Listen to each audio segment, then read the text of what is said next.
Oi, eu sou a Júlia e esse é o Fala Direito Comigo. CPI, ou Comissão Parlamentar de Inquérito, é outra coisa que eu tenho certeza que você já ouviu falar e que também normalmente acaba em pizza. Mas você sabe o que é uma CPI? Fica aí que depois da vinheta eu te explico. A gente encontra a CPI lá no artigo 58 da Constituição e também nos regimentos internos da Câmara dos Deputados e do Senado Federal. Lá no parágrafo 3º desse artigo 58, a gente vê que para abrir uma CPI você precisa de 1/3 dos deputados ou de 1/3 dos senadores.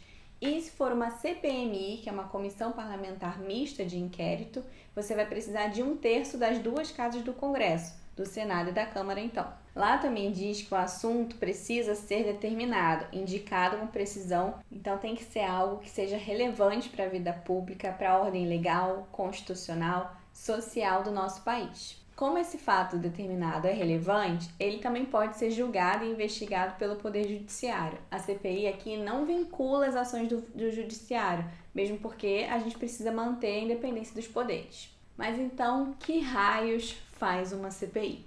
Bom, depois de instaurada, é elaborada uma comissão com representantes de todos os partidos e escolhido um relator e um presidente.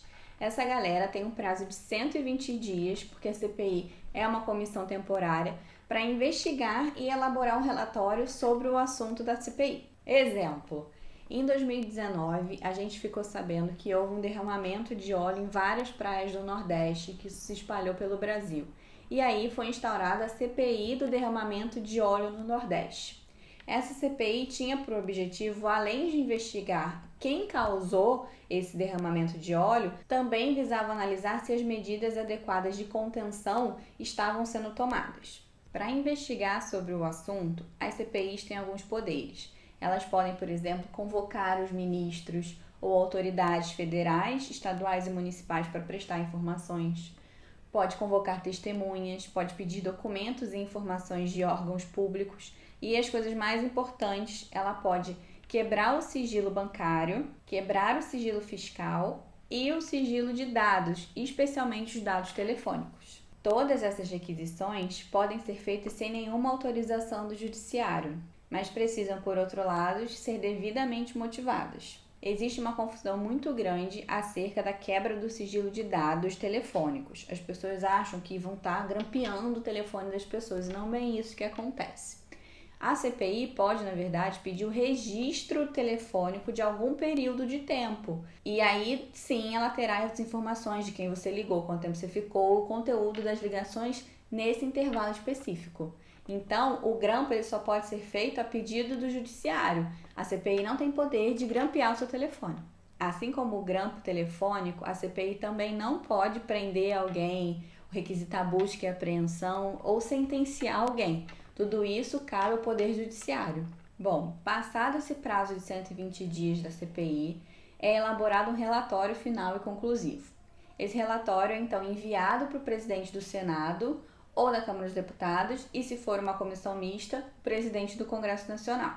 Esse relatório conclusivo, e que não serve para condenar e sentenciar e prender ninguém, tem algumas finalidades e as mais importantes são a criação de uma nova lei ou o envio desse relatório para a AGU, que é a Advocacia Geral da União, ou para o Ministério Público Federal para que eles tomem alguma providência, ajuizem alguma ação civil ou criminal com base nas informações prestadas no relatório. No caso da elaboração do projeto de lei, é tipo no exemplo da CPI do derramamento de óleo, se ficasse concluído que se a gente tivesse uma lei traçando um registro obrigatório para toda e qualquer embarcação que ficasse a não sei quantos metros ou quilômetros do mar territorial, enfim, ou se por acaso essa lei não pudesse ser feita por questões de direito internacional, se fosse elaborada uma lei, por exemplo, de como proceder para conter os efeitos do derramamento de óleo, então uma lei procedimental, por exemplo. E por que a gente acha que as CPIs acabam em pizza?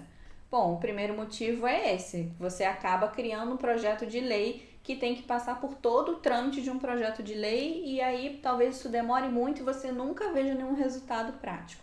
A segunda é que, como é um assunto relevante, possivelmente o judiciário e outros órgãos também já estão investigando e processando as pessoas envolvidas nisso. Por fim, também cabe dizer que existe a possibilidade da instauração de CPIs estaduais e municipais, guardadas as devidas proporções, na Assembleia Legislativa ou na Câmara dos Vereadores, e as consequências também, mas elas são possíveis. Videozinho curtinho essa semana por motivos de estamos pintando a casa, mas vai dar tudo certo.